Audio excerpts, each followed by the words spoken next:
শুভেচ্ছা আমন্ত্রণ দুপুরে বাংলাদেশের আয়োজনে শুরুতেই জানিয়ে দেব শিরোনামগুলো। যুক্তরাষ্ট্রের অস্থায়ী যুদ্ধবিরতির প্রস্তাব প্রত্যাখ্যান করে 10 দফা পাল্টা শর্ত ইরানের। হরমুজ প্রণালীতে জাহাজ প্রতি $20 লাখ টোল চায় তেহরান। ভর্তুকির চাপ থাকলেও এপ্রিল মাসে বাড়বে না তেলের দাম, জানালেন মন্ত্রী। তেলের পাম্পগুলোতে দীর্ঘ অপেক্ষায় ব্যাহত দৈনন্দিন কাজ। কখন করব আমি তাও আবার বুড়ে উঠছি। সকাল 8টা থেকে সিরিয়াল দিলাম সেই মাজারের আরো পিছনে, এখন ওখান থেকে এই পর্যন্ত আসলাম, আসার পরে এখন পর্যন্ত তেল শেষ। ঢাকার বাইরে থেকে হাম আক্রান্তদের রাজধানীমুখী চাপ, উপসর্গ নিয়ে 2 জেলায় আরও 4 শিশুর মৃত্যু। 30 উপজেলায় চলছে বিশেষ টিকাদান।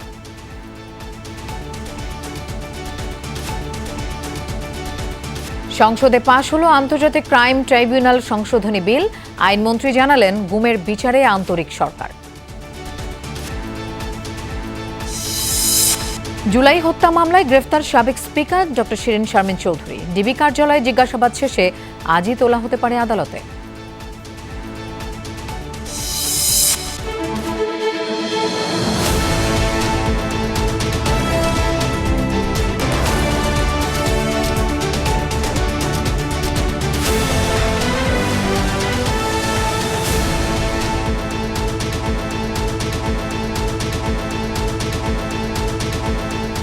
দেখছিলেন শিরোনামগুলো। এছাড়াও দেশ বিদেশের আরো খবর নিয়ে দুপুরে বাংলাদেশে আপনাদের সঙ্গে থাকছি আমি মৌসুমী আহমেদ লোপা। অস্থায়ী যুদ্ধবিরতির প্রস্তাব প্রত্যাখ্যান করে 10 দফার নতুন প্রস্তাব দিয়েছে ইরান, যা মধ্যস্থতাকারী পাকিস্তানের মাধ্যমে অবহিত করা হয়েছে যুক্তরাষ্ট্রকে।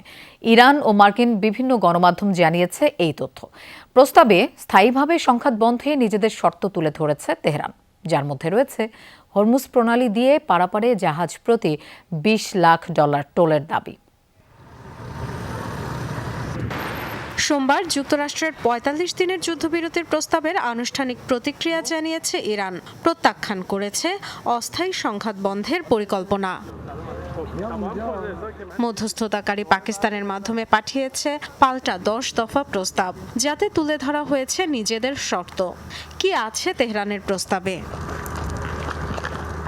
সাময়িক নয়, স্থায়ীভাবে যুদ্ধবন্ধ চায় তেহরান। ইরান আর হামলার শিকার হবে না, দিতে হবে সেই গ্যারান্টি। হিজবুল্লাহর ওপর হামলা বন্ধের দাবিও জানিয়েছে।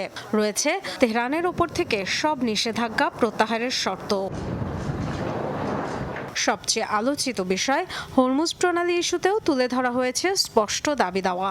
বলা হয়েছে, হরমুজ প্রণালী পাড়ির জন্য জাহাজ প্রতি $20 লাখ টোল দিতে হবে। আরেক প্রান্তে থাকা ওমানের সাথে ভাগাভাগি করা হবে এই অর্থ। নিজেদের শেয়ারের অংশ ক্ষতিগ্রস্ত অবকাঠামো সংস্কারে ব্যয় করবে ইরান। বিস্তারিত না জানালেও তেহরানের প্রস্তাব সন্তোষজনক নয় বলে মন্তব্য করেছেন মার্কিন প্রেসিডেন্ট ডোনাল্ড ট্রাম্প। তারা একটি প্রস্তাব তৈরি করেছে, সুনির্দিষ্ট প্রস্তাব। এটা গুরুত্বপূর্ণ পদক্ষেপ, তবে যথেষ্ট ও ভালো নয়। যুদ্ধ খুব দ্রুত শেষ হতো যদি তারা জানতো কি করতে হবে। হোয়াইট হাউসের একাধিক কর্মকর্তার বরাতে মার্কিন গণমাধ্যম ওয়াল স্ট্রিট জার্নাল জানিয়েছে, বেঁধে দেয়া ডেডলাইনের মধ্যে ওয়াশিংটন ও তেহরানের সমঝোতার সম্ভাবনা নিয়ে নিজেই আশাবাদী নন Trump. Dorothy Tustin, Jamuna news. যুদ্ধবন্ধে আলোচনার মধ্যেই মধ্যপ্রাচ্যে চলছে পাল্টাপাল্টি হামলা। ইরানের রাজধানী তেহরানে দফায় দফায় শোনা গেছে ব্যাপক বিস্ফোরণের আওয়াজ। মেহরাবাদ সহ 3টি বিমানবন্দরে হয়েছে হামলা। আগ্রাসনের শিকার দেশটির বৃহত্তম পেট্রোকেমিক্যাল স্থাপনা। এছাড়া কাশান, কোনারাক, উর্মিয়া ও খোয় শহরেও হয়েছে জোরদার হামলা। যুক্তরাষ্ট্র ইসরায়েলের যৌথ হামলায় নিহত হয়েছেন আইআরজিসির গোয়েন্দা প্রধান মাজিদ খাদেমি। জেনারেল হত্যার প্রতিশোধ নেয়ার হুঁশিয়ারি দিয়েছে তেহরান। পাল্টা জবাব দিয়ে যাচ্ছে তেহরানও। ইসরায়েলে একের পর এক মিসাইল ছুড়েছে আইআরজিসি। আবারও হামলা চালিয়েছে হাইফাতে। সৌদি আরব ও বাহরাইন সহ উপসাগরীয় কয়েকটি দেশেও চালিয়েছে হামলা। মার্কিন সংবাদ মাধ্যম সিবিএস নিউজ জানিয়েছে, সোমবার রাতে কুয়েতের একটি বিমান ঘাঁটিতে ইরানের ড্রোন হামলায় আহত হয়েছেন 15 মার্কিন নাগরিক। এবার ইরানের রেল নেটওয়ার্কে হামলার প্রস্তুতি নিচ্ছে ইসরায়েল। সাধারণ ইরানিদের ট্রেন ও রেললাইন এড়িয়ে চলার সতর্কবার্তা দিয়েছে দেশটি। সামাজিক মাধ্যম এক্সে দেয়া পোস্টে ইসরায়েলের সামরিক বাহিনী আইডিএফ এক বিবৃতিতে ইরানের নাগরিকদের স্থানীয় সময় রাত 9টা পর্যন্ত ট্রেনে না চলাচল করতে সতর্ক করেছে। নিজেদের নিরাপত্তার স্বার্থে এই পদক্ষেপ নেওয়ার নির্দেশনা তাদের। ফার্সি ভাষায় দেয়া পোস্টে উল্লেখ করা হয়, ট্রেন ও রেললাইনে ইরানিদের উপস্থিতি তাদের জীবন ঝুঁকিতে ফেলবে। কাটছেই না জ্বালানি তেলের সংকট। পাম্পগুলোতে আজও যানবাহনের দীর্ঘ সারি। 2 থেকে 3 লিটার তেল নিতে অপেক্ষা করতে হয় কয়েক ঘন্টা। অনেক ফিলিং স্টেশনেই বেশিরভাগ সময় টানানো থাকছে অকটেন নেই লেখা সাইনবোর্ড। রাজধানীর বেশিরভাগ পাম্পে গাড়ির জন্য 2000 আর মোটরসাইকেলের জন্য 3 থেকে 500 টাকার বেশি তেল দেয়া হচ্ছে না। পাম্প মালিকরা বলছেন ডিপো থেকে আগের তুলনায় কম তেল সরবরাহ করা হচ্ছে। তারা বলছেন সংকটের আসল কারণ প্যানিক বাইং। আগে যে বাইকার 200 টাকার তেল নিতেন, এখন সুযোগ পেলে তিনিও 1000 টাকার তেল কিনছেন। আর এ কারণেই প্রকট হচ্ছে জ্বালানি তেলের সংকট।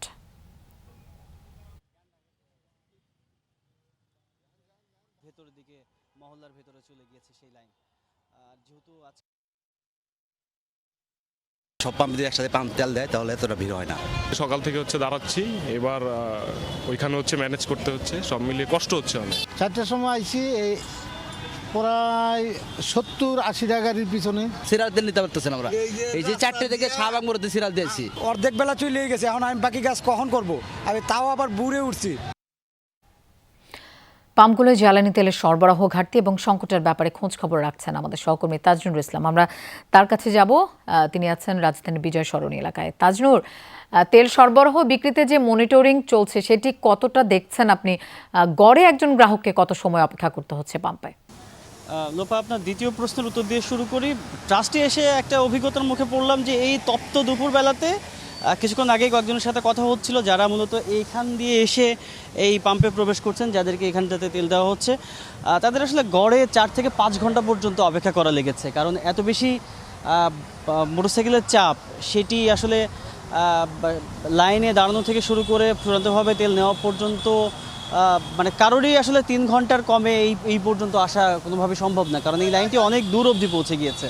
তবে মনিটরিংয়ের কোনো চিত্র সত্যিকার অর্থে সকালবেলা থেকে আমি অন্তত কোনো পাম্পে দেখিনি। কয়েকটি পাম্পে গিয়েছি, খোঁজখবর নিয়েছি, আজও মনিটরিং হচ্ছে কিনা সেটি একেবারেই জানার সুযোগ নেই, বা কাউকে আসলে সেইভাবে দেখাও যাচ্ছে না। তবে ট্রাস্টে একটা তথ্য আমি পেলাম যে মার্চের চাইতে এপ্রিলের এই প্রথম সপ্তাহ যেটি চলছে, আজকে 7 তারিখ, অর্থাৎ 7 দিন অতিবাহিত হচ্ছে, এই সময় এসে তারা তাদের সেই তেলের যে যোগান কিংবা ডিপো থেকে যে সরবরাহটি হয় সেই পরিমাণটি বেড়েছে। যেটি আমি একটু আগে ম্যানেজারের সাথে কথা বলছিলাম, তিনি জানাচ্ছিলেন যে মার্চ মাসে তাদের গড়ে 37,000 থেকে 40,000 কিংবা সর্বোচ্চ 42,000 লিটার তারা পেয়েছিলেন একদিনে। কিন্তু এপ্রিলে এখন পর্যন্ত তারা 50,000, 52,000, 54,000 এই পরিমাণ তেল তারা ডিপো থেকে পাচ্ছেন। সব মিলিয়ে এখানে সরবরাহ বাড়ার ফলে তারা এখন 24 ঘন্টাই সার্ভিস দিতে পারছেন, যার ফলে অন্ততপক্ষে সেবাটি বন্ধ নেই, তারা সেবাটি চালিয়ে যেতে পারছেন। কিন্তু যারা লাইনে আছেন তাদের আসলে দীর্ঘ সময় অপেক্ষা করতেই হচ্ছে। সেই অপেক্ষা কতদিন এরকম চলবে সেটি আসলে কারোরই জানা নেই। লোপা, তাজনুর, আপনাকে ধন্যবাদ আমাদের সাথে যোগ দেওয়ার জন্য। জ্বালানি তেল নিয়ে ভোগান্তি কমছে না, গ্রাহক ভোগান্তি। বিভিন্ন জেলার পাম্পে আজও যানবাহনের দীর্ঘ লাইন, আবার তেল সংকটের কারণে সাময়িকভাবে বন্ধ রয়েছে অনেক ফিলিং স্টেশন। চাহিদার তুলনায় অনেক কম সরবরাহের কারণে রংপুর বিভাগের 8 জেলায় চরম দুর্ভোগ পোহাতে হচ্ছে ভোক্তাদের। তেলের জন্য এক পাম্প থেকে আরেক পাম্পে ঘুরছেন তারা। যেসব ফিলিং স্টেশনে জ্বালানি তেল মিলছে সেখানে বিক্রি হচ্ছে রেশনিং পদ্ধতিতে। পেট্রোল আর অকটেনের সংকটই বেশি। চট্টগ্রাম, রাজশাহী, ময়মনসিংহ, খুলনা বিভাগের পাম্পগুলোতেও তেলের জন্য অধীর অপেক্ষা গ্রাহকদের। বিশেষ করে বাইকারদের ভিড়ই বেশি। ঘন্টার পর ঘন্টা অপেক্ষা করেও তেল না পেয়ে খালি হাতে ফিরতে হচ্ছে অনেকেই। পাম্প মালিকরা বলছেন ডিপো ডিলার থেকে যে পরিমাণ তেল মিলছে তা কয়েক ঘন্টার মধ্যেই ফুরিয়ে যাচ্ছে, ফলে কমছে না গ্রাহক ভোগান্তি। সকাল 8টা থেকে সিরিয়াল দিলাম সেই মাজারের আরো পিছনে, এখন ওখান থেকে এই পর্যন্ত আসলাম, আসার পরে এখন তেল শেষ। যদি গাড়ির তেল না পাই তাহলে তো আমি যেতে পারবো না ভাই। আমার গাড়ি ঢাকায় নিয়ে যাওয়া লাগবো, না হলে গাড়ি কোথাও ফেলা ছুঁয়ে যাওয়া লাগবো। এছাড়া আমার কোনো বিপরীত উপায় নাই। ডিপুতে তেল আছে, প্রচুর তেল আছে, কোম্পানি দিচ্ছে না। কোম্পানি যদি দিলে হয়, আমাদের এক গাড়ি ডিজেল, এক গাড়ি পেট্রোল, এক গাড়ি অক্টেন যদি দিত তাহলে আমার ধার কি বেচাইতাম। দর্শক, ফেনীর খবর জেনে আসতে চাই আরিফুর রহমানের কাছ থেকে। আরিফ, ফেনীতে কি অবস্থা দেখছেন? ফিলিং স্টেশনগুলোতে তেলের সরবরাহ কেমন, তেলের চাহিদা এবং যোগানের কি অবস্থা সেটা একটু জানতে চাই। লোপা, আমি আছি এই মুহূর্তে ফেনী শহরের ফরিদা বখতিয়ারা পেট্রোল পাম্পে। আমি এখানে এসে যে চিত্রটি আসলে এখন দেখতে পাচ্ছি, এই একই চিত্র হচ্ছে যে ফেনী যে আরো যে 27টি যে পেট্রোল পাম্প রয়েছে সবগুলোর একই চিত্র। আমি এখানকার যিনি ম্যানেজার তার সাথে কথা বলেছিলাম, তিনি যেটি জানিয়েছেন যে চলতি মাসের এপ্রিলের 1 তারিখে তারা হচ্ছে যে 4,500 লিটার তারা ডিজেল পেয়েছেন এবং 4,500 লিটার অকটেন পেয়েছেন। তার পরবর্তীতে তারা গত 5 এপ্রিল একই অবস্থা, তারা 4,500 লিটার ডিজেল এবং হচ্ছে অকটেন পেয়েছেন। তারপর থেকে তারা আজকে পর্যন্ত আর কোনো ধরনের তেল তারা পায়নি, যার কারণে হচ্ছে যে এখানে যে সকল বাইকার যারা রয়েছে, যে সকল পরিবহন যারা রয়েছে তারা এসে কিন্তু ফিরে যাচ্ছে। তবে যারা কর্মজীবী যে সকল বাইকার রয়েছে তাদের আসলে অবর্ণনীয় আসলে দুর্ভোগ রয়েছে, সেই দুর্ভোগ তারা পোহাতে হচ্ছে। তবে তারা এখানকার ম্যানেজার যেটি জানিয়েছিলেন, তারা আজকে পে অর্ডার করেছেন, হয়তোবা রাত্রে নাগাদ তাদের আবার হয়তোবা তেল পেতে পারেন। তবে সেটি হচ্ছে যে পরিমাণে সেটি কম, সেটি রেশনিং পদ্ধতিতে তারা পাবেন। এই যে তেলের যে সংকট, সেই সংকটের কিন্তু যে প্রভাব, সেই প্রভাব কিন্তু বাসাবাড়িতেও পড়েছে। বিশেষ করে হচ্ছে যে সকল বাসাবাড়িতে লিফট রয়েছে, যারা হচ্ছে যে ডিজেল দিয়ে যখনই লোডশেডিং দেখা দেয় তখন তাদের হচ্ছে যে ডিজেল সংগ্রহ করে তারা লিফট চালাতে হয় এবং কি তাদের যে জেনারেটর সেটি চালাতে হয়, সেটি অনেকটা বন্ধ রয়েছে, যার কারণে এখানকার যে তেলের যে সংকট, সেই সংকট কিন্তু বাসাবাড়িতেও পড়েছে। তবে এখানকার পেট্রোল পাম্প মালিক সমিতির সভাপতি যিনি রয়েছেন, আমি তার সাথে কথা বলেছিলাম, তিনি যেটি জানিয়েছেন যে তাদের যে চাহিদা, সে চাহিদার তারা কোনোদিন 4 ভাগের 1 ভাগ, কোনোদিন 5 ভাগের 1 ভাগ তারা তেল পাচ্ছেন। লোপা। আরিফ, আপনাকে ধন্যবাদ আমাদের সাথে যোগ দেবার জন্য। দেশে জ্বালানি তেলের পর্যাপ্ত মজুদ আছে জানিয়েছেন বিদ্যুৎ ও জ্বালানি মন্ত্রী ইকবাল হাসান মাহমুদ। সংসদে তিনি বলেন, দেশে এখন ডিজেল, পেট্রোল আর অকটেন আছে 1,91,000 টনেরও বেশি। এই মাসে আসছে আরও 2 লাখ টন জ্বালানি। অসাধু ব্যবসায়ী কর্তৃক জ্বালানি মজুত করে কৃত্রিম সংকট সৃষ্টি প্রসঙ্গে জরুরি জনগুরুত্বপূর্ণ বিষয়ে মন্ত্রীর মনোযোগ আকর্ষণ করলে এই তথ্য দেন তিনি। জানান, এখন পর্যন্ত অবৈধ মজুতদারদের কাছ থেকে 40,48,000 লিটার জ্বালানি উদ্ধার করা হয়েছে। বলেন, ডিজেল আছে 1,64,644 মেট্রিক টন। 30 এপ্রিলের মধ্যেই আরও 1,38,000 টন আসবে। এছাড়া দেশে অকটেন আছে 10,400 টন, এপ্রিলের মধ্যে আসবে আরও 71,000 টন। আর পেট্রোল আছে 16,000 টন, 36,000 টন পেট্রোল আসবে এ মাসেই। এপ্রিলের মধ্যে জাহাজ আসবে। জ্বালানি তেলের মূল্য, প্রিমিয়াম ও ফ্রেট রেটের অস্বাভাবিক সংকটের ফলে বিশ্বের অন্যান্য অঞ্চলের মতো দক্ষিণ এশিয়ার প্রায় সব দেশে সব ধরনের তেলের স্বাভাবিক সরবরাহ অব্যাহত রেখেছে। শুধু তাই নয়, বর্তমানে আমাদের জ্বালানি তেলের পর্যাপ্ত মজুদ রয়েছে। আমরা প্রতি মাসে দামের সমন্বয় করি। গত মাসের সমন্বয় করে আমরা দাম বাড়াই নাই। আগামী মাসে আমরা দামের উপরে কাজ করে যদি সমন্বয় করে দেখা যায় যে দাম বৃদ্ধি করা এখনই প্রয়োজন, তাহলে আমরা ইনশাল্লাহ আলোচনা করে ক্যাবিনেটে নিয়ে তারপরে মূল্য বৃদ্ধি করার চিন্তা করব। এপ্রিলে জ্বালানির দাম বাড়ছে না, তবে পরবর্তীতে পরিস্থিতি আরও খারাপ হলে দাম সমন্বয় যে করা হবে কিনা সেটি এখনই বলা যাচ্ছে না। সরকারের বিভিন্ন কার্যক্রম নিয়ে সকালে সচিবালয় ব্রিফিংয়ে সব তথ্য জানান প্রধানমন্ত্রীর তথ্য ও সম্প্রচার মন্ত্রণালয় বিষয়ক উপদেষ্টা ডাক্তার জাহিদুর রহমান। তিনি বলেন, বৈশ্বিক পরিস্থিতিতে দেশে সরবরাহজনিত কিছুটা সমস্যা রয়েছে। পরিস্থিতি ঘোলাটে করতে অবৈধ মজুদ, পাচার সহ নানা অসৎ উপায় অবলম্বন করছে কেউ। এটার বিরুদ্ধে ব্যবস্থা নেওয়া হচ্ছে। ডাক্তার জাহিদুর রহমান আরও বলেন, আগের সরকারের গাফিলতির কারণে হামের টিকার সংকট শুরু হয়েছে। সারা দেশে 3 মে থেকে হামের টিকা দেয়া শুরু হবে। জানান, কৃষক কার্ডের জন্য 1,150 কোটি টাকা বাজেট বরাদ্দ হয়েছে। তিনি বলেন, দুদক পুনর্গঠিত হওয়ার পর শুধু অন্তর্বর্তী সরকারের সময়ের দুর্নীতিই নয়, বর্তমান সরকারের সময়েও কোনো দুর্নীতি হলে তারও তদন্ত হবে।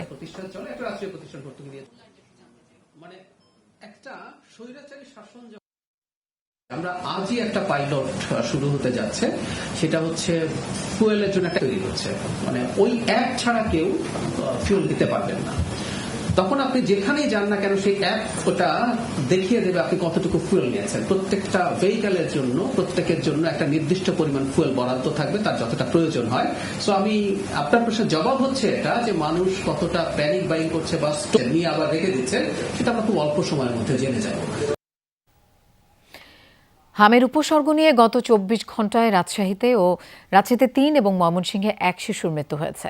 রাজশাহী মেডিকেল কলেজ হাসপাতাল কর্তৃপক্ষ জানায়, গেল 24 ঘন্টায় হামের উপসর্গ নিয়ে চিকিৎসাধীন অবস্থায় মারা গেছে এক শিশু, আর নগরের বেসরকারি রয়্যাল হাসপাতালে মৃত্যু হয়েছে 2 শিশুর। ময়মনসিংহ মেডিকেলে হামের উপসর্গ নিয়ে মারা গেছে 9 বছর বয়সী এক শিশু, তার বাড়ি শেরপুরে। রাজশাহী ও ময়মনসিংহ বিভাগ ছাড়াও বরিশাল, চাঁদপুর, শরীয়তপুর সহ বিভিন্ন জেলায় হাম আক্রান্তের সংখ্যা বেড়েই চলেছে। এদিকে তৃতীয় দিনের মতো দেশের 18 জেলার 30 উপজেলায় চলছে হামের বিশেষ টিকাদান কর্মসূচি। টিকা পাচ্ছে 6 মাস থেকে 59 মাস বয়সী শিশুরা। সরকারের এই কার্যক্রম চলবে আগামী 3 সপ্তাহ।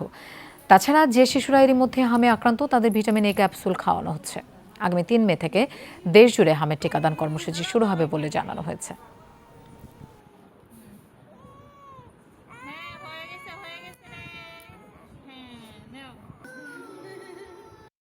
আমার কারণে আপনার পাতলা পায়খানা, তারপরে গা জ্বর, কাশি সমস্যা হচ্ছে এত রানের জ্বর 103, 104, 102 এর মধ্যে থাকে। বাচ্চাকে সচেতনতার সহিত আপনি বাড়িতে রাখুন, পরিষ্কার পরিচ্ছন্ন রাখুন। বিশেষ কোনো প্রয়োজন ছাড়া বাইরে না নিয়ে আসাটাই জরুরি বলে আমরা মনে করছি। দর্শক, আমরা এই বিষয়ে আরও জানবো আমাদের সহকর্মীদের কাছ থেকে, রাজশাহী থেকেও জানবো। তবে তার আগে রাজধানীর মহাখালী ডিএনসিসি কোভিড হাসপাতালের খবর জানতে চাই। সেখানে আছেন আমাদের সহকর্মী তানজিম শাফিন। শাফিন, আজ নতুন রোগী ভর্তি হলো কতজন? ঢাকার বাইরে থেকে উপসর্গ নিয়ে যারা আসছে তাদের বিষয়ে চিকিৎসকরা কি বলছেন? লোপা, গত 24 ঘন্টায় ডিএনসিসি কোভিড হসপিটালে 64 জন নতুন রোগী ভর্তি হয়েছেন। তবে আসার বিষয়ে একই সময়ে 50 জন রোগী সুস্থ হয়ে ফিরে গেছেন যারা হাম আক্রান্ত হয়েছিলেন, এবং কয়েকজন ছিল যারা হামের উপসর্গ নিয়ে এসেছিলেন বা এসেছেন। এই 64 জনের মধ্যে অনেকেই ঢাকার বাইরে থেকে যারা রোগীরা আসছেন তাদের কথা জানতে চেয়েছিলেন। লোপা, বেশিরভাগ ক্ষেত্রেই দেখা যাচ্ছে যে বিভিন্ন এলাকায় শিশুদের, বিশেষ করে যাদের বয়স 6 মাস থেকে শুরু করে 2-3 বছর পর্যন্ত, তাদের অবস্থা যখন কিছুটা খারাপের দিকে যাচ্ছে তখন সেই হাসপাতালগুলোতে রেফার করা হচ্ছে, ঢাকার ডিএনসিসি কোভিড হাসপাতালে। এবং এখানে বিশেষায়িত ব্যবস্থাপনায় হামের চিকিৎসা চলছে, নিয়মিতভাবে ডাক্তাররা তদারকি করছেন। এবং এখানে আসার পরে বলছিলেন রোগী এবং স্বজনরা যে খুব দ্রুত সময়ের মধ্যে তারা সুশ্রুষা পাচ্ছেন।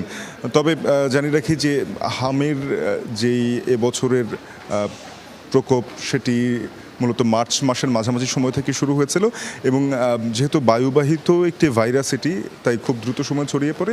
এমন অবস্থায় চিকিৎসকরা যে পরামর্শ দিচ্ছেন যে শিশুদেরকে যখনই জ্বর বা কোনো ধরনের উপসর্গ দেখা দিচ্ছে, জ্বর, কাশি, ডায়রিয়ার মতো, তখনই তাদেরকে আইসোলেশনে রাখা, অর্থাৎ আলাদা করে দেওয়া, এবং জনসমাগম বা জনাকীর্ণ স্থানগুলোতে তাদেরকে না নেওয়া, এড়িয়ে চলার জন্য। পাশাপাশি যেটি বলা হচ্ছে যে যেহেতু এই হামের জ্বরের পর থেকে 4 দিন পরে মূলত যে র্যাশ বা ফুসকুড়ি সেটি দেখা দেয়, এবং এর 4 দিন পর পর্যন্ত, অর্থাৎ মোট 8 দিন এটি প্রবল সংক্রমণ প্রবণতা থাকে। তো এই সময়ের মধ্যে আসলে তাদেরকে আইসোলেশনে রাখার বিষয়টিতে জোর দিচ্ছেন। পাশাপাশি নিউমোনিয়া বা ফুসফুসে প্রদাহ এবং মস্তিষ্কে প্রদাহের মতো বিষয়গুলো ঘটতে পারে, তাই চিকিৎসকের শরণাপন্ন হওয়া খুবই সচেতন থাকতে হবে পুরো সময়টাই। ধন্যবাদ শাফিন আমাদের সাথে যোগ দেওয়ার জন্য। আমরা এবার রাজশাহীর খবর জানবো তারেক মাহমুদের কাছ থেকে। তারেক, রাজশাহীর অবস্থা তো অনেকটাই খারাপ বলা যায়।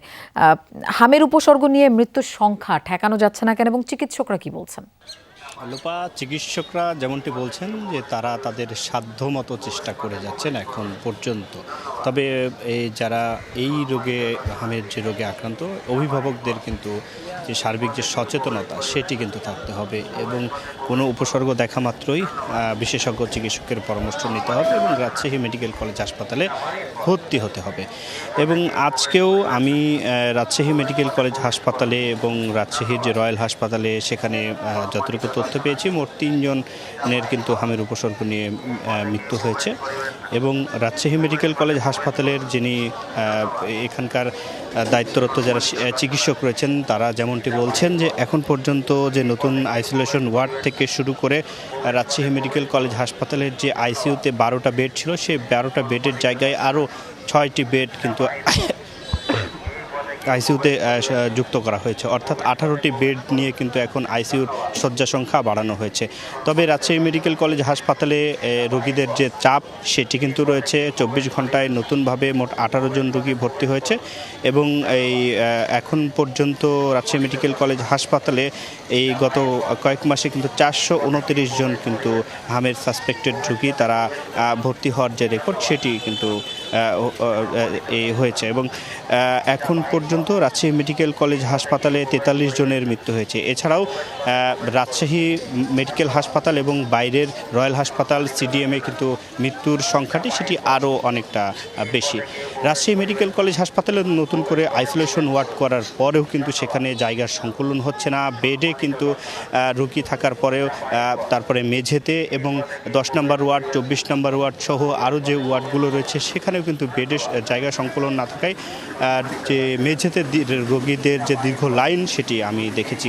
প্রথম অবস্থাতে কিন্তু হামের যে এই প্রকোপটি সেটি কিন্তু অনেকটা যারা বাচ্চারা ভর্তি হয়েছে প্রথম অবস্থাতে জ্বর এবং সর্দি কাশি নিয়ে শ্বাসকষ্ট নিয়ে তাদের কিন্তু এই যখন তারা হামের ওয়ার্ডটিতে ছিল সেই রোগটি কিন্তু ছড়িয়ে পড়েছিল। সেই সময়ে কিন্তু চিকিৎসকরা আমাদেরকে জানিয়েছেন এবং আমরা আসলে সেই ওয়ার্ডগুলোতে যতটুকু ঘুরে দেখেছি যে একটি ওয়ার্ডে 40টা বেড থাকলেও সেখানে প্রায় 120, 30, 40 জন প্রায় 1.5 শতাধিক রোগী কিন্তু সেখানে ভর্তি ছিল। এবং এই অবস্থায় রাজশাহী মেডিকেল কলেজ হাসপাতালে কর্তৃপক্ষ যেমনটি করে যে 30 নম্বর ওয়ার্ডকে তারা 40 বেডের একটি আইসোলেশন ওয়ার্ড সেটিতে কিন্তু রূপান্তর করে। এবারে রাজশাহী মেডিকেল কলেজ হাসপাতালে যে আইসি ওয়ার্ডটি ছিল শিশুদের 12টি বেড থাকলেও সেখানে 18টি বেড কিন্তু সংযুক্ত করা হয়েছে। বুঝতে পেরেছি তারেক, আপনাকে ধন্যবাদ আমাদের সাথে যোগ দেওয়ার জন্য। দুর্নীতি করতে স্বাস্থ্যের কেনাকাটায় মারপ্যাচ রাখা হয়, এই খাতে দুর্নীতি 100% নির্মূল করার ঘোষণা দিয়েছেন স্বাস্থ্যমন্ত্রী সরদার মোহাম্মদ শওকত হোসেন। তিনি বলেন, নৈতিকতার উন্নতি না হলে এই খাতের উন্নয়ন সম্ভব নয়। সকালে রাজধানীর মিন্টো রোডের আবু সাইদ কনভেনশন সেন্টারে বিশ্ব স্বাস্থ্য দিবসের অনুষ্ঠানে সব কথা বলেন স্বাস্থ্যমন্ত্রী। তিনি জানান, অনেক কোম্পানির ওষুধে উপাদানের ঘাটতি আছে, তারপরও তারা চলছে। অন্যদিকে অনেক ভালো কোম্পানিকে নানা কারণে আটকে রাখা হয়। এই খাতের টেকসই উন্নয়নে স্বাস্থ্যকর্মী, ওষুধ কোম্পানি ও প্রশাসন, এই 3 খাতের সবাইকে এগিয়ে আসতে হবে। বিগত 2টা সরকারের একটা বিপর্যস্তকর স্বাস্থ্য কার্যক্রমের ভিতরে থেকে যে ক্রাইসিসটা তারা টিকা সংগ্রহের সৃষ্টি করে গিয়েছে, যাও ছিল তাও দিতে ব্যর্থ হয়েছে 2020-এর পরে। প্রধানমন্ত্রী জনাব তারেক রহমানের গতিশীল এবং বিচক্ষণ নেতৃত্বে আমরা কিন্তু জিনিসটাকে স্ট্রিমলাইন করতে পেরেছি। অদম্য গতিতে এবং নির্ভেজালভাবে কোন রকম বিরতি না দিয়ে আমরা প্রতিদিন জনগণের পাশে থেকে টিকা কার্যক্রম চালিয়ে যাব। গুমের বিচারের ব্যাপারে সরকার আন্তরিক। সংসদে আন্তর্জাতিক অপরাধ সংশোধনী বিল 2026 পাশ হলে একথা বলেন আইনমন্ত্রী। জানান, যারা গুমের বিচার নিয়ে সন্দিহান তাদেরকে এই আইনটি জানা প্রয়োজন। গুমকে এই প্রথম মানবতা বিরোধী অপরাধ হিসেবে সংজ্ঞায়িত করে সংশোধনী আনা হয়েছে। এ সময় বিরোধী দলীয় নেতা বলেন, বিলটি পাশ করা প্রসঙ্গে আইনমন্ত্রীর এই গুমের কথা অনাহুত। নির্দিষ্ট সময় এলে গুমের আইনের বিষয়ে আলোচনা করার কথা জানান তিনি। পরে স্পিকার আইনমন্ত্রীকে সতর্ক করে বলেন, বিল পাশের সময়ে এ নিয়ে না কথা বলাই উত্তম। অনাহুত এবং এইটার সাথে কেউ আপত্তিও দেয় নেই। আপনি যে আমার মনে হয় যারা গুমের আইন নিয়ে আমরা গুম চাচ্ছি না, গুমের বিচার চাচ্ছি না বলছেন, তাদের জন্য বলছি এই আইনটা ভালো করে পড়ে দেখবেন। যে গুমটা ক্রাইম এগেনস্ট হিউম্যানিটিতে ছিল না, গুমটা ক্রাইম এগেনস্ট হিউম্যানিটির মধ্যে আমরা অন্তর্ভুক্ত করে গুমের ব্যাপারে আমরা যে বিচার করতে বদ্ধপরিকর সেইটারই একটি ডেমনস্ট্রেশন এই আইনের মধ্যে আমরা এনেছি। মাননীয় স্পিকার, এই বিলটি পাশ করা প্রসঙ্গে মাননীয় আইনমন্ত্রী যে কথাগুলো বলেছেন, আমার কাছে এটা অনাহুত এবং এইটার সাথে আমি এটাকে সম্পৃক্ত মনে করি না। এই অংশটা না বললেই ভালো হতো।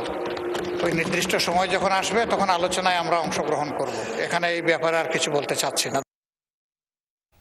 গণভোটের রায় বাস্তবায়নে সংসদ কোনো সিদ্ধান্ত না আসায় 11 দলীয় ঐক্য ধারাবাহিক আন্দোলনের প্রস্তুতির সিদ্ধান্ত নিয়েছে বলে জানিয়েছেন 11 দলীয় ঐক্যের সমন্বয়ক হামিদুর রহমান আজাদ। দুপুরে রাজধানীর গুলশানে বৈঠক শেষে প্রেস ব্রিফিংয়ে এই ঘোষণা দেন ঐক্যের সমন্বয়ক হামিদুর রহমান আজাদ। জামায়াতের সেক্রেটারি জেনারেল অধ্যাপক মিয়া গোলাম পরোয়ার অভিযোগ করে বলেন, জুলাই সনদে স্বাক্ষর করেও গণভোটকে উপেক্ষা করেছে বিএনপি। এটি জাতিকে হতবাক ও হতাশ করেছে। বাংলাদেশ খেলাফত মজলিসের আমির মামুনুল হক অভিযোগ করে বলেন, অন্তর্বর্তী সরকারের সংস্কারের সিদ্ধান্তগুলোর বিষয়ে বিএনপি পাশ কাটিয়ে যাচ্ছে। গণভোটের রায় কার্যকর না হওয়া পর্যন্ত 11 দল রাজপথে আন্দোলন অব্যাহত রাখবে। এ সময় তিনি আগামী বৃহস্পতিবার থেকে সপ্তাহব্যাপী কর্মসূচির বিস্তারিত জানান। শাহবাগে লিফলেট বিতরণের মাধ্যমে শুরু হবে 11 দলীয় ঐক্যের কর্মসূচি। আগামী 9 এপ্রিল রাজধানীর শাহবাগে বিকাল 5টায় 11 দলীয় ঐক্যের কেন্দ্রীয় নেতৃবৃন্দ লিফলেট বিতরণ কর্মসূচির উদ্বোধন করবেন। 5 কোটি লোক হাতে ভোট দিয়ে জয়যুক্ত করেছে 5 কোটি মানুষ। এই গণভোটের ফলাফল অর্থাৎ পুরা জুলাই সনদকে অক্ষরে অক্ষরে আইনে রূপান্তরিত করে সেটা আমাদের সংবিধানের তফসিলে তারা অন্তর্ভুক্ত করতে পারেন, সে সময় এখনো আছে। জুলাই আন্দোলনে লালবাগ থানায় দায়ের করা হত্যা মামলায় গ্রেফতার দেখানো হচ্ছে সাবেক স্পিকার ও আওয়ামী লীগ নেত্রী শিরিন শারমিন চৌধুরীকে। আজই তাকে তোলা হতে পারে আদালতে। এর আগে ভোরে রাজধানীর ধানমন্ডি এলাকার নিজ বাড়ি থেকে তাকে আটক করা হয়। DMP media and public relations বিভাগের উপকমিশনার এনএম নাসিরউদ্দিন জানান, সাবেক স্পিকার ডক্টর শিরিন শারমিন চৌধুরীর বিরুদ্ধে জুলাই আন্দোলনের ঘটনায় রংপুর উত্তরা ও বনানী থানা সহ একাধিক মামলা রয়েছে। এছাড়া শিরিন শারমিনের বিরুদ্ধে 2024 সালের 27 আগস্ট রংপুর মেট্রোপলিটন কোতোয়ালি আমলি আদালতে একটি হত্যা মামলা করেন দিলরুবা আক্তার নামের এক নারী। শেখ হাসিনা সরকারের পতনের 27 দিনের মাথায় পদত্যাগ করেন তিনি। এ সময় আওয়ামী লীগের নেতাকর্মীরা পালিয়ে গেলেও গা ঢাকা দিয়েছিলেন শিরিন শারমিন। এরই মধ্যে আলোচনায় আসেন অজ্ঞাত স্থান থেকে পাসপোর্ট সংগ্রহ নিয়ে। শেষ পর্যন্ত গোয়েন্দা পুলিশের হাতে হত্যা মামলার আসামি হিসেবে আটক হলেন তিনি।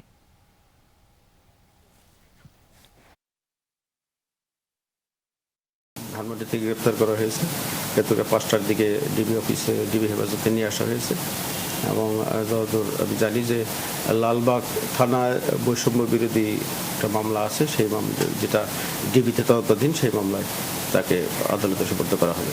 মামলার প্রয়োজনে হয়তো রিমান্ড চাইতে পারে।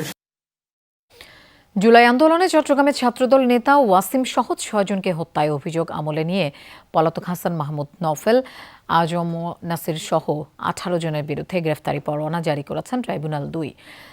সোমবার আন্তর্জাতিক অপরাধ ট্রাইব্যুনাল 2 এই আদেশ দেন।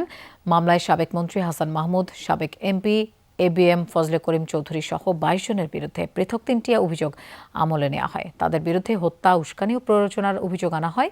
এর আগে গত 5 এপ্রিল ট্রাইব্যুনালে অভিযোগ দাখিল করে প্রসিকিউশন। এ মামলায় গ্রেফতার আছেন 4 জন।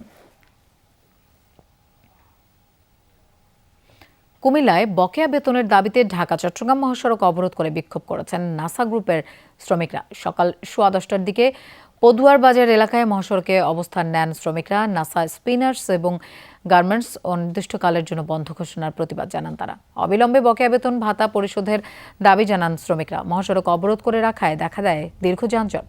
এতে চরম ভোগান্তি পোহাতে হয় যাত্রী ও পরিবহন শ্রমিকদের। আইনশৃঙ্খলা বাহিনী তাদের মহাসড়ক থেকে সরিয়ে দিতে গেলে দেখা দেয় উত্তেজনা। ইট পাটকেল নিক্ষেপের জবাবে লাঠিচার্জ করে আইনশৃঙ্খলা বাহিনীর সদস্যরা প্রায় 1 ঘন্টা বন্ধ থাকার পর মহাসড়কে যান চলাচল শুরু হয়।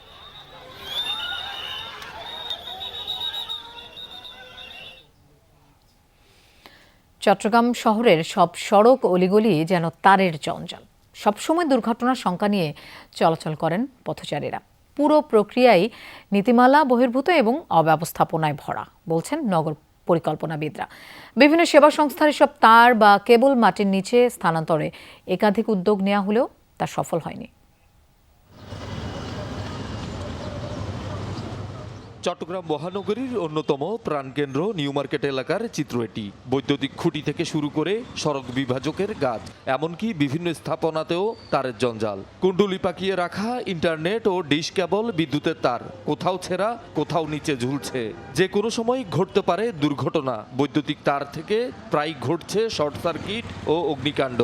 ট্রান্সফরমার এটা বারবার এখানে শর্ট খায়, তারপর এই যে এরা বারবার কাজ করে যায়, কাজ এই যে তারগুলো দেখেন ঝুলন্ত অবস্থায় আছে। এই জায়গাটা কোনো রকম যদি আগুন লাগে, মানুষ কোনো একটা বিপদে বললে কোথাও যাওয়ার কোনো সুযোগ পাবে না। মুছে দিয়ে চলে যাই। এগুলোর জন্য মানুষের আজকে রাস্তায় একটা চুরি বললে তারপরে মানুষের গলায় বাজে, গাড়িতে বাজে।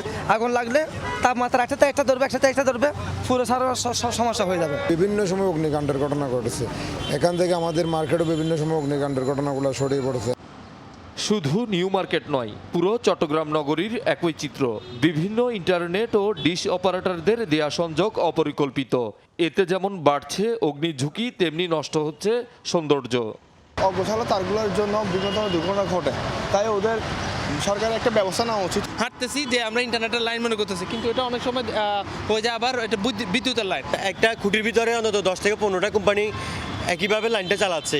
প্রয়োজন যেসব ডিসের তার আছে এগুলো থেকে আমাদেরকে উদ্ধার করবে এবং চট্টগ্রাম আরও অনেক বেশি সুন্দর হবে।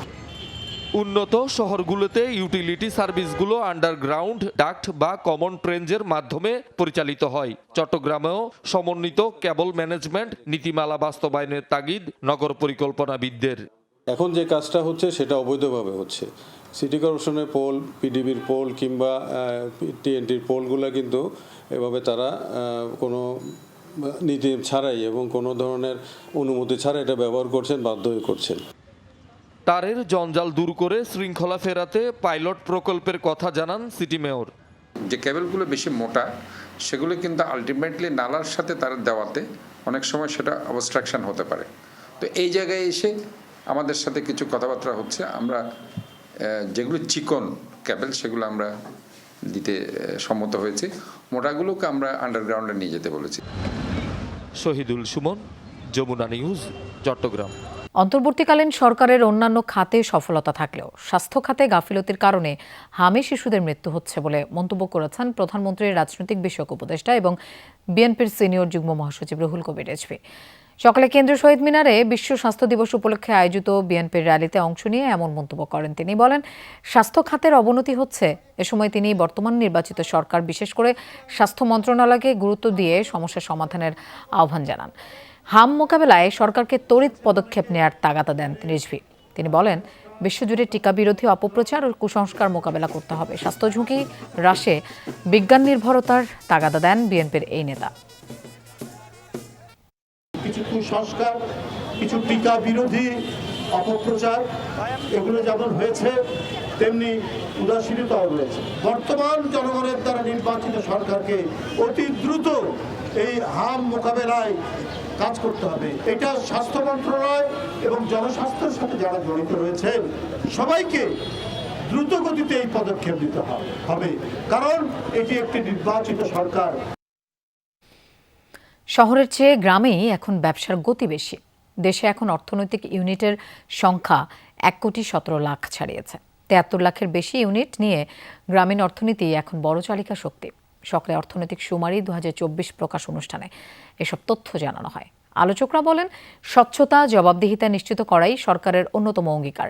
জনবান্ধব অর্থনীতি গড়তে তথ্যের বিকল্প নেই। এই সুমারি দেশের অর্থনীতির বিস্তৃতি, গতিশীল ও সম্ভাবনাময় চিত্র তুলে ধরছে। অনুষ্ঠানে জানানো হয়, 1 দশকে প্রবৃদ্ধি হয়েছে প্রায় 50%। ক্ষুদ্র ও কুটির শিল্পের এই জোয়ারকে অর্থনীতির নতুন মাইলফলক বলছেন কর্মকর্তারা। হবিগঞ্জের বানিয়াচংয়ে টানা বৃষ্টিতে তলিয়ে গেছে শত শত একর জমির বোরো ধান। আধা পাকা ফলন হারিয়ে দিশেহারা চাষিরা। বৃষ্টি অব্যাহত থাকলে তলিয়ে যেতে পারে আরও কয়েকটি হাওরের ফসল। এতে দুশ্চিন্তায় প্রান্তিক কৃষক। কৃষি বিভাগ ও পানি উন্নয়ন বোর্ড বলছে, ভারী বৃষ্টির কারণে হাওরের নিচু জমিতে পানি আটকে এই পরিস্থিতি তৈরি হয়েছে। টানা বৃষ্টিতে প্লাবিত হচ্ছে হাওরের নতুন নতুন জমি। ফসল বাঁচাতে বাঁধ দিয়ে পানি আটকানোর চেষ্টা চাষিদের। হবিগঞ্জের বানিয়াচংয়ের ইকরাম গ্রামের কৃষক আহলাদ মিয়া ধার দেনা করে হুগলি হাওরে 8 বিঘা জমি বর্গা নিয়ে আবাদ করেছেন বোরো ধান। ভালো ফলনের সম্ভাবনা থাকলেও তা ডুবেছে পানিতে। ফসল হারিয়ে ঋণ পরিশোধ আর সংসার চালানোর দুশ্চিন্তা ঘিরে ধরেছে প্রান্তিক এই কৃষককে। 8 কের জমা রাখছি আমি জলুবার গাছ থেকে 3,500 টাকার এই জমিনগুলো ওই ধান। তখন আমার বাচ্চা কেমন খাওয়া বাসা করবো। চৈত্রের মাঝামাঝিতে ভারী বৃষ্টিতে ডুবেছে হুগলি হাওরের প্রায় 500 একর বুড়ো ফসল। আধা পাকা ধান নষ্ট হওয়ায় দিশেহারা শতাধিক কৃষক পরিবার। 60 কের জমিন আছে, ঈদের মাঝে পানি ইরম ধরনের উঠছে, হাঁটু পানি কোনোটার মাঝে এবারে পুরাত পানি। এখন এখানে বাঁধের যে অবস্থা, কিন্তু যদি আর কোনো বৃষ্টি বাদল হয় তাহলে এই জমিগুলা মনে কর যে হাজার জমিনগুলা এগুলা নষ্ট হয়ে যাবে। প্লাবনের শঙ্কা রয়েছে বাদেশ্বরা, বালি ও ব্যাঙ্গা হাওরেও। বৃষ্টি অব্যাহত থাকলে তলিয়ে যেতে পারে হাওরের হাজার হাজার একর জমির ফসল। ধার কর্জা করে আনে আইনা এই জমিগুলা করে। ওই সবচেয়ে বড় বিভাগে আছে এই ধরনের মানুষ যারা যারা জমিগুলো জমা করছে এরা কিন্তু বড় ব্যাঘাতে আসে, বড় কষ্টে আসে। বৃষ্টিটা হয়েছে হওয়ার কারণে পানিগুলো নিষ্কাশন হইতেছে না, প্রপার নিষ্কাশন ব্যবস্থা নাই বিধায় পানিগুলো এখানে জমা হয়ে আছে। জমা হয়ে থাকার কারণে কিছু ফসলের জমি যেগুলো নিচু জমি, তুলনামূলক নিচু জমিগুলা পানির নিচে তলিয়ে গেছে। কৃষি সম্প্রসারণ অধিদপ্তরের দাবি এখন পর্যন্ত 81 হেক্টর জমির ফসল প্লাবিত হয়েছে, আর বৃষ্টি না হলে নতুন করে ফসল ডুবির সম্ভাবনা নেই। আশা করতেছি যে যদি আর কোনো বৃষ্টি না হয়, যদি পরিবেশ স্বাভাবিক থাকে, তাহলে আমার নতুন কোনো এলাকা প্লাবিত হবে না, আমাদের বোরো ধান করতে কোনো সমস্যা না। আর পানি উন্নয়ন বোর্ড বলছে এখনও ভাঙেনি কোনো বাঁধ, নদীর পানিও বিপদসীমার অনেক নিচ দিয়ে প্রবাহিত হচ্ছে। হাওরের নিচু জমিতে আটকে থাকা বৃষ্টির পানি নিষ্কাশনের কাজ চলছে বলেও জানিয়েছেন কর্মকর্তারা। হাওরের একেবারে যে মিডল পয়েন্টটা, সেটা ন্যাচারালগতভাবে মানে প্রকৃতিগতভাবেই সেটা আসলে নিচু। তো এই ক্ষেত্রে একেবারেই হাওরের মধ্যখানে নিচু পানিটা বের করতে গেলে আমাদের আসলে হাওরের সাথে সংযোগ খাল খনন করা দরকার, এবং সেই সংযোগ খালের যে জায়গা দিয়ে পানি বের হয়ে যাবে, দু একটা জায়গায় আমাদের একটু সুইচ গেটও দরকার। চলতি মৌসুমে জেলায় প্রায় 1,24,000 হেক্টর জমিতে বুড়ো আবাদ হয়েছে।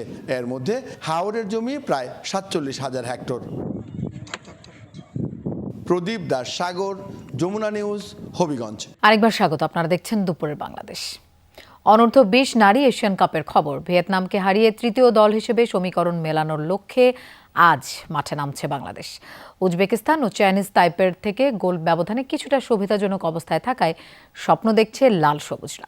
পরের রাউন্ডে যেতে হলে গোলের পাশাপাশি নিজেদের রক্ষণ সামলানোর তাগিদ ফরওয়ার্ড সুরভি আকন্দ-প্রেতের। বাংলাদেশ সময় সন্ধ্যা 7টায় শুরু হবে ম্যাচটি। অনূর্ধ্ব 20 নারী এশিয়ান কাপে প্রথম 2 ম্যাচের হারে ধাক্কায় ব্যাকফুটে বাংলাদেশ দল। তবে 3 গ্রুপে তৃতীয় হওয়া দলগুলোর মধ্যে সেরা 2-এর থেকে পরের ধাপে যাওয়ার সুযোগ আছে লাল সবুজদের সামনে। একদিনের বিশ্রাম শেষে সোমবার ভিয়েতনামের বিপক্ষে জয়ের সমীকরণে নিজেদের ঝালিয়ে নেয় প্রীতি সাগরিকারা। তৃতীয় অবস্থানে থাকাদের মধ্যে উজবেকিস্তান ও চাইনিজ তাইপের থেকে গোল ব্যবধানে কিছুটা সুবিধাজনক অবস্থানে আছে বাংলাদেশ। জয়ের জন্য দল বেশ আত্মবিশ্বাসী বলে জানিয়েছেন সহকারী কোচ আবুল হোসেন। আমরা 2টা ম্যাচ লস করেছি, বাট প্লেয়াররা খুব চেষ্টা করেছে তাদের সেরাটা দেওয়ার জন্য। তারা দ্বিতীয় রাউন্ডে যাওয়ার চেষ্টা করবে, কারণ আমরা দ্বিতীয় রাউন্ডে যাওয়ার উইন করে যাওয়ার একটা পসিবিলিটি আমাদের আছে, সেই জন্য প্লেয়াররা উদ্বুদ্ধ। টুর্নামেন্টের প্রথম ম্যাচে থাইল্যান্ডের বিপক্ষে 2 গোলে এগিয়ে থেকেও শেষ পর্যন্ত হার নিয়ে মাঠ ছাড়তে হয় বাংলাদেশের মেয়েদের। তাই জয়ের জন্য গোলের পাশাপাশি রক্ষণে কোনো ভুল না করার তাগিদ ফরওয়ার্ড সুরভি আকন্দ-প্রেতের। কোচ আমাদের ফিনিশিং ড্রিল করাইছে, আমাদের এর আগের ম্যাচে চায়নার ম্যাচে যা ভুল ত্রুটি হয়েছে আজকে তা ধরে দিয়েছে। ভালো ম্যাচ আছে ভিয়েতনামের বিপক্ষে, তো ওই ম্যাচে আমরা জেতার চেষ্টা করব। তো আমাদের কোচ যেভাবে বলবে খেলার জন্য আমরা সেইভাবে প্লে করব। এখন পর্যন্ত দলে নেই বড় কোনো ইনজুরির খবর, যা বাড়তি অনুপ্রেরণা যোগাচ্ছে লাল সবুজ শিবিরে। নাসিফ শুভ, যমুনা স্পোর্টস। ফ্রান্সের অপেশাদার ফুটবলে এক ম্যাচে লাল কার্ড দেখেছেন 24 জন। আঞ্চলিক পর্যায়ে দ্বিতীয় বিভাগের লিগে আভেনির দে গি ও ইন্দেপেন্দান্তো দে মোরনের মধ্যকার ম্যাচে ছড়ায় এই উত্তাপ। ফরাসি সংবাদ মাধ্যমগুলো জানিয়েছে চরম বিশৃঙ্খলায় রূপ নেয়া এই ম্যাচের দাঙ্গা থামাতে শেষ পর্যন্ত মাঠে নামতে হয় দেশটির আধা সামরিক পুলিশ বাহিনীকে। নির্ধারিত 90 মিনিটের খেলা 2-2 গোলে ড্র হওয়ার পরই বাধে বিপত্তি। রেফারির শেষ বাঁশি বাজতেই শুরু হয় বিশৃঙ্খলা। 2 দলের সমর্থকদের কথা কাটাকাটি মুহূর্তেই রূপ নেয় গণমারামারিতে। এতে জড়িয়ে পড়েন ফুটবলার সহ তাদের অভিভাবকরাও। ম্যাচে অংশ নেয়া মোট 27 জন খেলোয়াড়ের মধ্যে 24 জনকে লাল কার্ড দেখান রেফারি। এর মধ্যে আভেনিরের 13 ও মোরনের ফুটবলার রয়েছেন 11 জন। ফরাসি ফুটবলের ইতিহাসে এমন গণলাল কার্ড আগে কখনো দেখা যায়নি।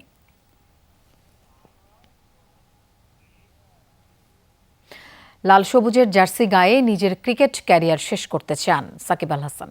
এরপর দেশের উন্নয়নে অবদান রাখতে রাজনীতি অথবা তার বাইরে থেকে কাজ করার কথা জানান এই পোস্টার বয়।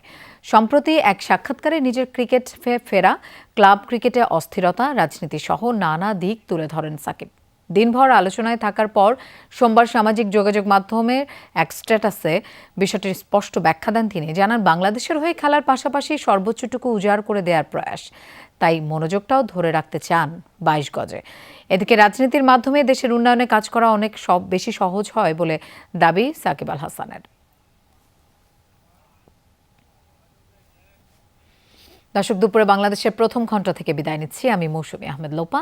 আর পরের ঘন্টার খবর নিয়ে ফিরবেন সহকর্মী মারফি রহমান। আমাদের সাথেই থাকুন।